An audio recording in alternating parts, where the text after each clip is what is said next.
Prologue. In this perfectly clean metropolis, there had been a harmonious coexistence between humans and nature for years.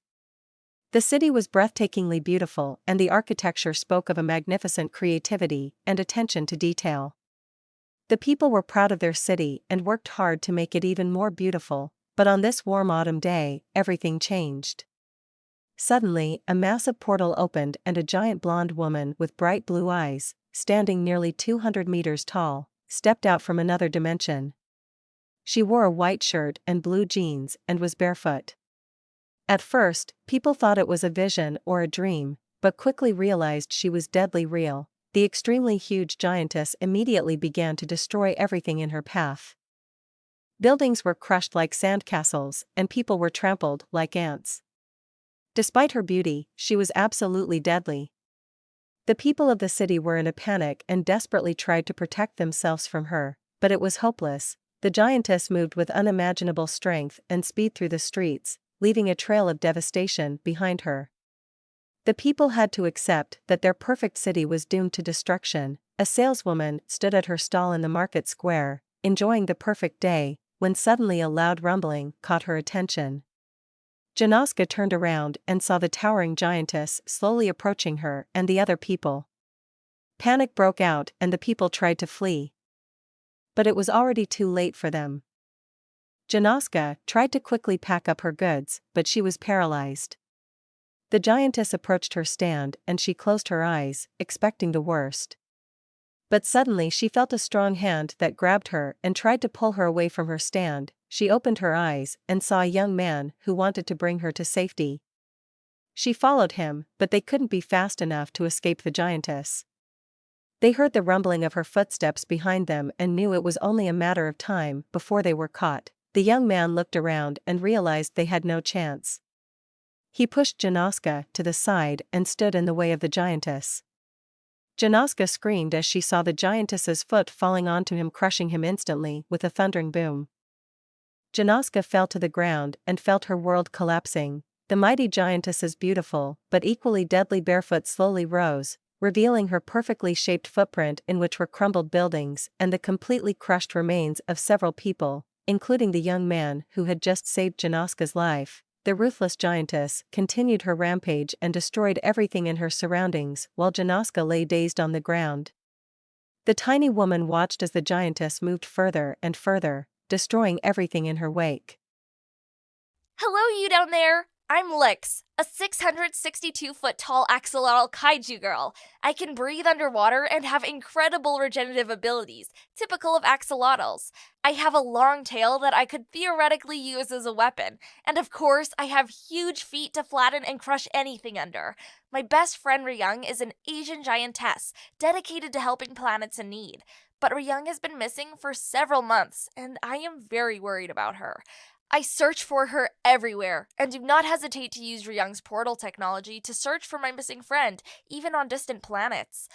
Although I've been unsuccessful in my quest so far, at least I've been able to help others in need.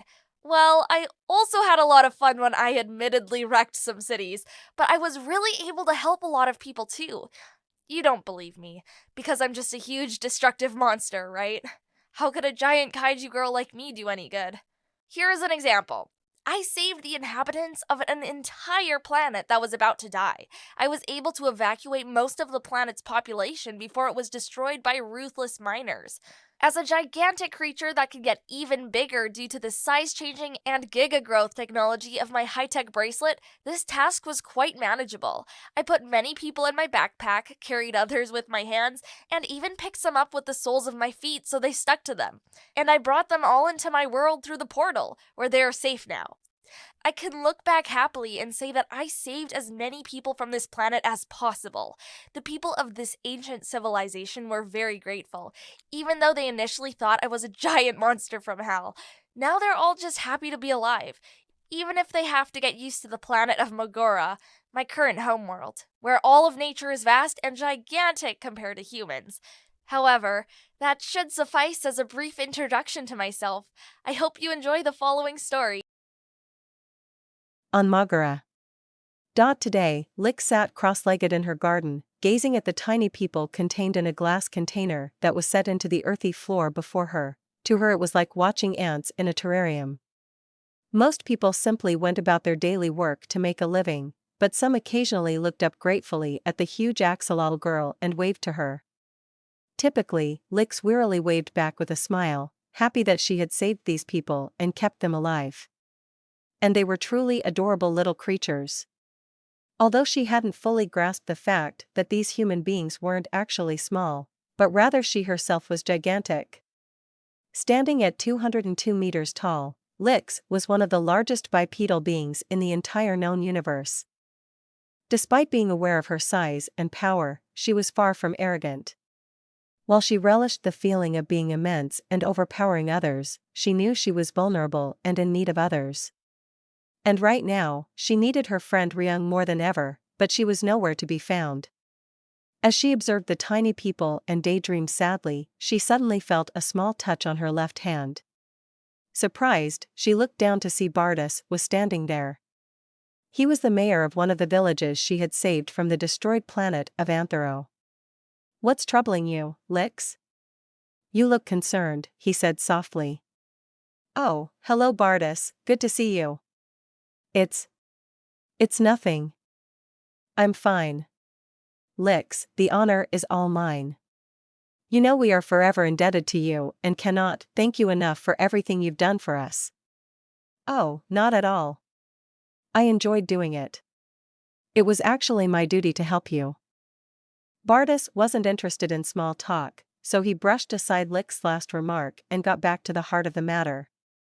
"Now, come on, something is bothering you. Let me know and you will feel better." Lyxe sighed heavily and then said, "I told you about my friend Ryung, didn't I?" "You mean the giantess who disappeared?" "Exactly. I only saved your planet because it was on her list. And believe me, if she hadn't vanished, she would have intervened earlier and saved many more people than I could." Bardas pondered for a moment. "Well, that may be true. But now that she's gone, you came to our aid, and that's how it happened. I am grateful that you saved us. Otherwise, we would all be dead, scattered among the stars as nothing more but stardust." "You're very kind. I'm just stating the truth." Lyxe smiled gratefully and nodded. "Yes, I know. But I still worry about Ryung. She's like a sister to me, and I want to know where she is and if she's alright." Bardas nodded understandingly. "I understand you. But you shouldn't give up, Lyxe. I'm sure you will find Ryung, and if she's in trouble, you will be able to help her. You have already proven that you are a mighty creature and that you can help others. And I believe you can also help Ryung." Lyxe smiled again, this time with a bit more confidence. "Thank you, Bardas. I know I shouldn't give up. I will keep searching for Ryung, and I won't stop until I find her." Bardas nodded in agreement. "I'm sure you will find her. And if you need any help, remember that you can always turn to us. We're always here for you." Lyxe nodded gratefully. "I truly appreciate that, Bardas. Thank you for always being there for me with your advice.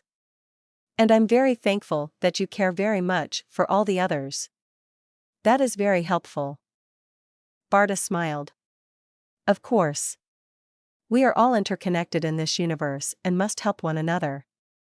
And you, Lyxe, are a wonderful example of how much good can be done when one uses their powers for the benefit of others." Lyxe smiled happily and thanked him once again. She knew she had a long search ahead of her, but she was more confident than ever that she would find Ryung. And she knew she could rely on Bardas and the others when she needed help. Then Bardas cleared his throat. "Since we're on the topic of help, it's embarrassing for me to ask, but..." Lyxe looked directly at him. "Oh, do you need help with the berries and fruits again?" "I'm afraid so. You know, we don't come from this planet, and your fruits here are cursedly enormous, if I may say so. We had a good harvest, but our farmers don't have tools big enough to crack open berries and nuts of such magnitude." Lyxe smiled gleefully. "I know. And I'm always happy to help, especially with such simple tasks." She placed her open palm on the ground, allowing the elderly man to climb onto it, and then Lyxe stood up to her full height. Okay, where should I go? Terrarium 3? No. This harvest was in Terrarium 4. Just over there. Lyxe took tremor-inducing steps in that direction, stopping in front of the terrarium, also embedded in the ground, and looked down at the many small farmers at her feet. So, you want me to crush something for you? She asked amusedly. The farmers, still in awe of the immense size of the axolotl girl, looked up at her with a mixture of reverence and shame. Some of them shouted loudly, "Yes! Exactly," and pointed to their small pile of fruits and nuts. Lyxe signaled to the people to make room and then stepped one leg into the open terrarium, causing the people to quickly move out of the way, making space for her gigantic foot. "This will be a piece of cake," she said with a hint of anticipation. Then she raised her enormous barefoot above the pile and slowly lowered it, giving the few farmers who were still beneath her sole a chance to move to safety. As her foot touched the ground, there was a loud crack and crunch as the berries and nuts were impressively crushed under her immense weight. The farmers watched in fascination and disbelief as Lyxe effortlessly smushed the harvest under her barefoot. Lyxe withdrew her foot and looked satisfied with the result. "There you go. Is there anything else I can help with?" The farmers shook their heads in awe and simply thanked her for her assistance. Lyxe nodded kindly and turned to leave. As she walked away, she noticed some of the farmers rushing towards the crushed fruits and berries, starting to gather the mushy pieces. She grinned delighted at the sight, glad that her help was appreciated. But then, suddenly, some of the villagers, mostly women, approached Lyxe's feet and bowed before her. The colossal axolotl girl looked down at them with surprise. "Well, what's going on?" she asked. A woman stood up, slightly embarrassed, and looked up at the incredibly huge Lyxe. "Well, we don't want to waste any part of the harvest since it took us a lot of work, time and effort. So, would you mind if we collect the remains of the crushed fruits still sticking to the sole of your foot?" Lyxe looked at the villagers and smiled understandingly. "Of course, you can collect the remains of the fruits. I don't want your hard work to go to waste." She carefully lowered herself to the ground to get in a comfortable sitting position and then slowly slid her foot forward, the one that had crushed the harvest, so that the women could better collect the squashed fruits. The villagers got to work quickly and started to collect some sticking pieces of fruits from the giant monster girl's soul. Some of the younger village women seemed particularly eager, even starting to lick the fruit juice stuck to Lyxe's soles, determined not to waste anything. It tickled Lyxe a bit, causing her to flinch, but she maintained her composure and let the women do their work. "You are very diligent," Lyxe said, squinting her eyes as she enjoyed the ticklish sensation on her sole. "I hope the harvest was worth it," the colossal monster girl stammered. "Yes, it definitely was," said a woman named Alara, unable to tear her gaze away from Lyxe's beautiful, enormous feet. She knelt before her, gazing at them in awe. "They are truly astonishing," she said admiringly. "So large and perfectly shaped." Lyxe smiled sheepishly. "What? My feet? Thank you, Alara. But I don't want to belittle anyone or feel superior. It's sometimes really uncomfortable for me, having everyone at my feet." Alara stood up and pressed herself against Lyxe's soft sole. "But Lyxe, you have to understand the role you play because of your giant size. For us ordinary people, it's the most natural place to be at your feet. We are small down here on the ground.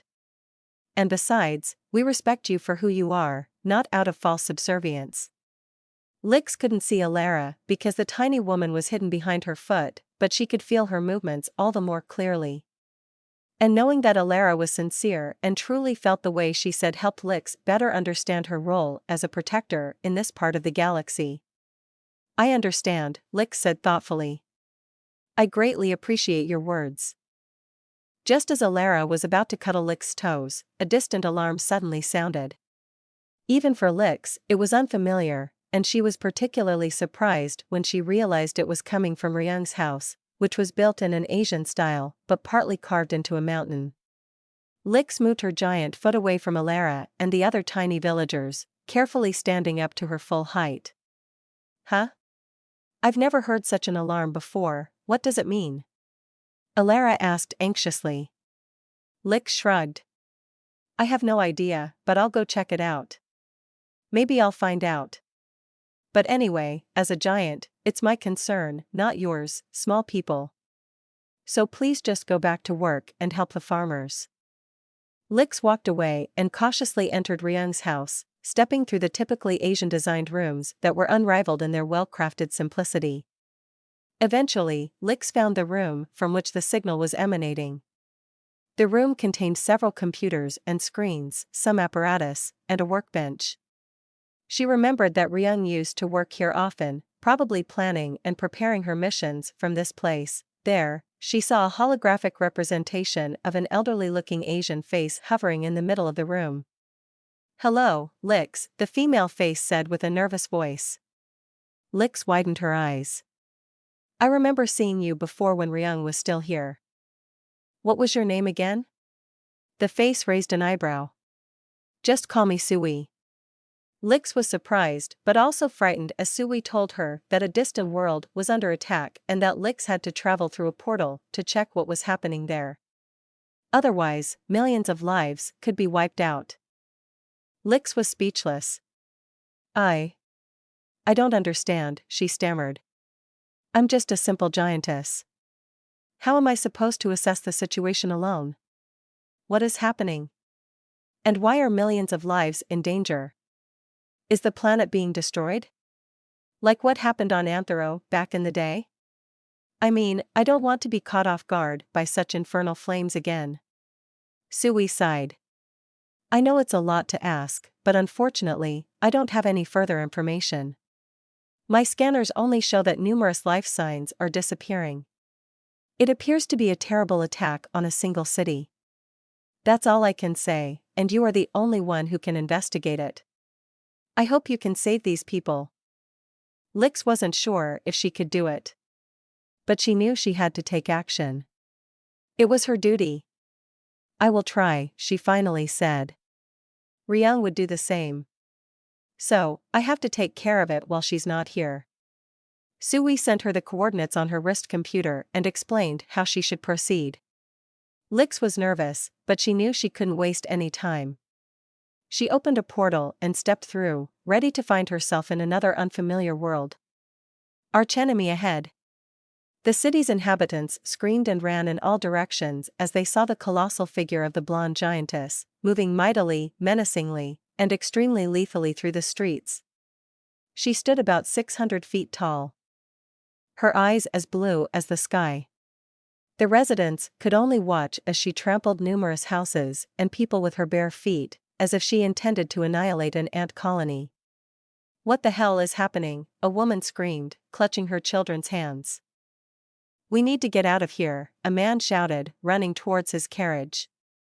The residents fled in all directions, some running through gardens and backyards, while others simply tried to leave the city as quickly as possible.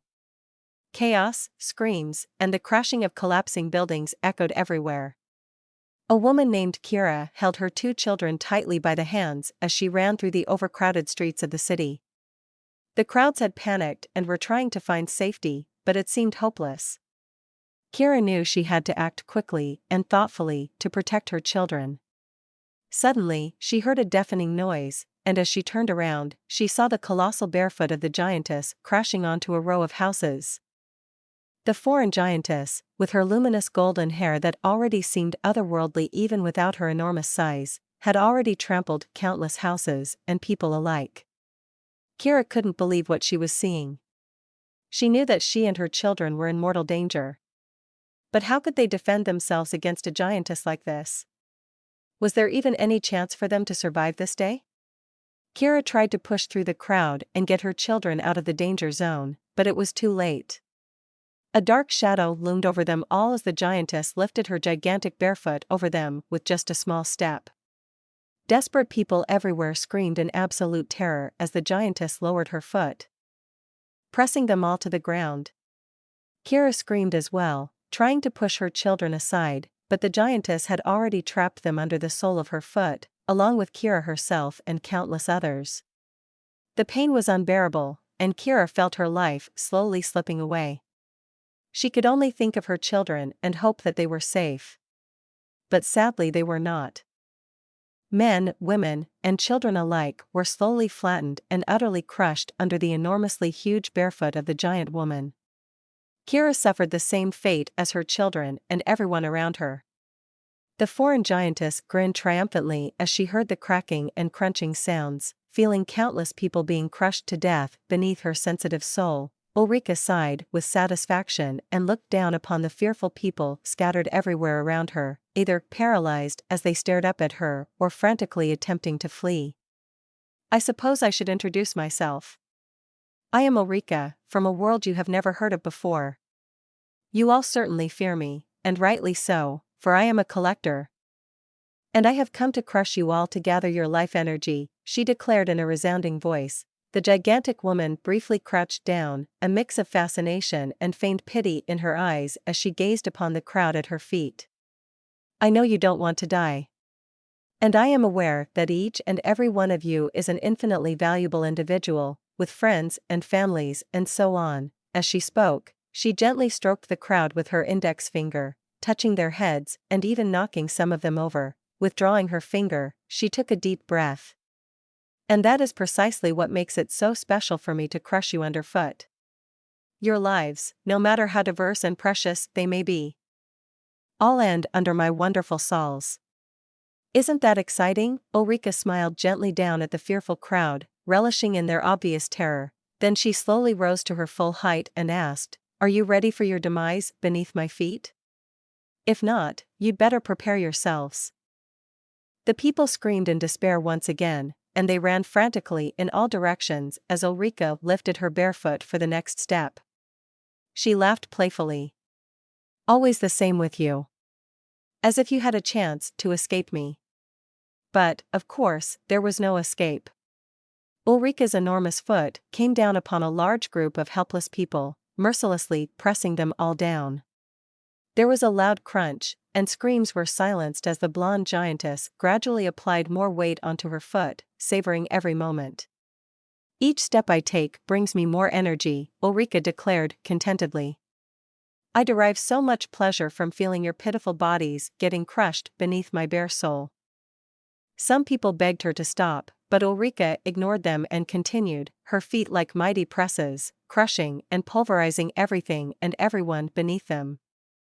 Meanwhile, Eureka relished in the feeling of power that collecting life energy gave her, determined to gather as much as she possibly could. The mission. The gigantic axolotl girl looked around in astonishment on the foreign planet. Lyxe stood at the edge of a picturesque lake, marveling at the magnificent nature of the planet, where everything was so much smaller compared to her home world.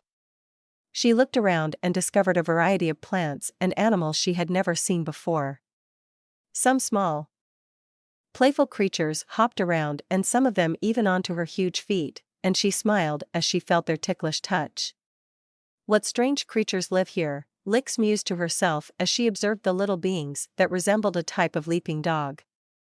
But suddenly, she noticed dense clouds of smoke rising in the distance from the corner of her eye. Her expression grew serious, and she knew she had to act.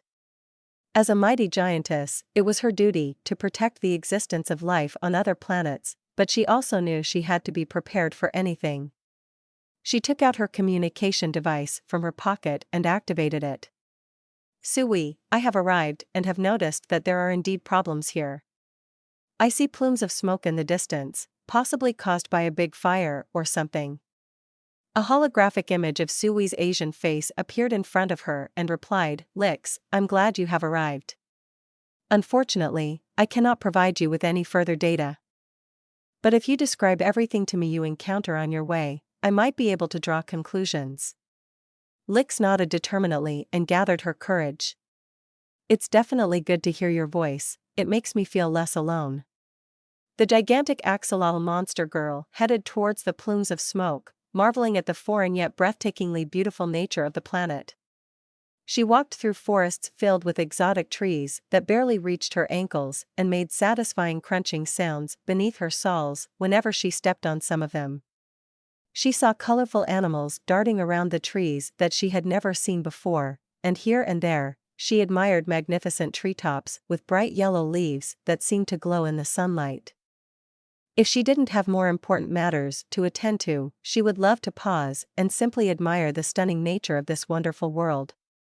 But then she looked back at the plumes of smoke rising in the distance.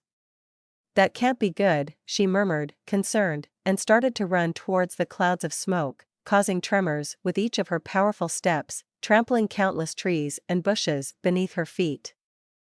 As Lyxe approached, she found a city that was heavily devastated. Ruins and burning houses were everywhere, with black plumes of smoke rising from them. Next to one of these columns of smoke stood a gigantic woman, slightly smaller than Lyxe herself, who seemed to be busy crushing fleeing people underfoot. Lyxe was so surprised by the sight that she stood there in a state of shock, watching the blonde giantess, who she had to admit was stunningly beautiful, as she mercilessly and with pure joy crushed an entire group of people beneath her barefoot. With a pounding heart, Lyxe glanced around briefly and saw all the destruction and countless gory human remains scattered everywhere.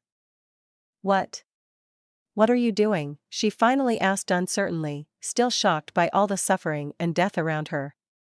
The foreign giantess, startled, turned around and drew a weapon of a kind Lyxe had never seen before. But instead of answering the question, the foreign giantess, surprised by Lyxe's alien appearance, exclaimed, "What the hell are you?" When the purple axolotl girl noticed that the human-like giantess appeared genuinely surprised and even fearful of her, she tried to seize this advantage and spoke this time with great confidence and assertiveness. "I ask the questions. And I ask again, who are you, and what are you doing here? You have killed all these people, haven't you?" The blonde giant woman suddenly grinned. "Honestly, I didn't expect to encounter other giants, especially not a talking monster like you. I am Eureka, a collector." "And who are you, if I may ask?" Lyxe squinted her eyes, feeling a surge of great anger within her. "My name is Lyxe, and yes, I am a monster, but unlike you, I try to help people in need." Eureka laughed loudly. "Oh, is that so? Then you can help me kill even more people, because I need their life energy." She raised her foot demonstratively over a group of trembling people as she said that. Lyxe immediately stepped forward, arm outstretched.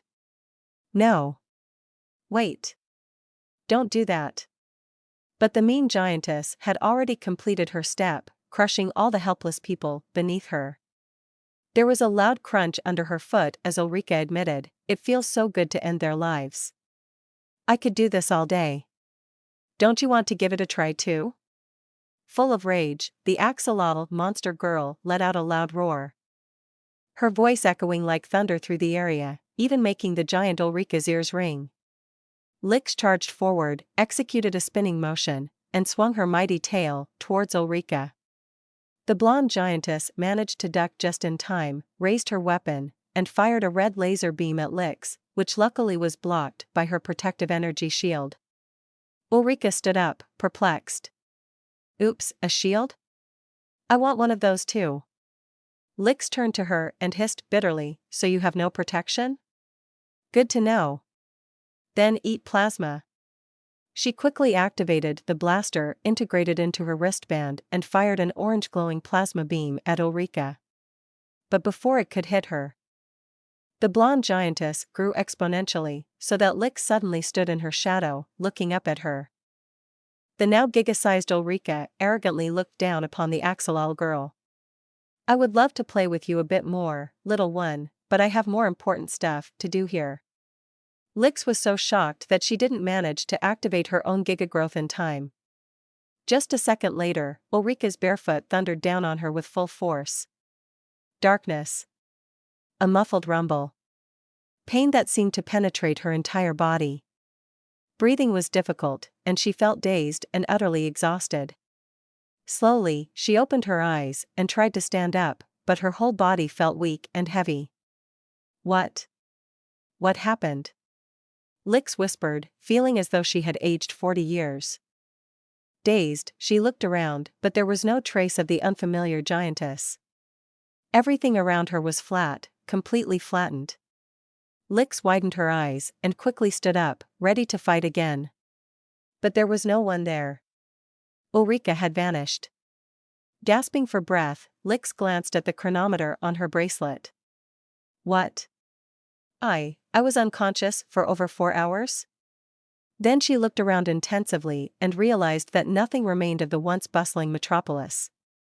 Everything was completely flattened, and she herself stood in one of the gigantic footprints left by the giantess who had grown to giga size. No. No, no, no, no. This can't be. Lyxe gasped and ran around, searching for survivors, but apparently, everyone was dead. She quickly glanced at her bracelet, the protective shield was still active. Wait, at least those who were near me should have survived. She returned to the footprint, which stretched nearly a kilometer long, and began searching for survivors in the ruins at her feet. And indeed, she found a few scattered people who were still alive, but they were very, very few. She had already crushed almost everyone here, Lyxe whispered to herself as tears ran down her cheek. She gathered the injured, traumatized, and bereaved individuals and gently placed them all in the palm of her opened hand. Then she whispered reassuring words to them, "Don't be afraid.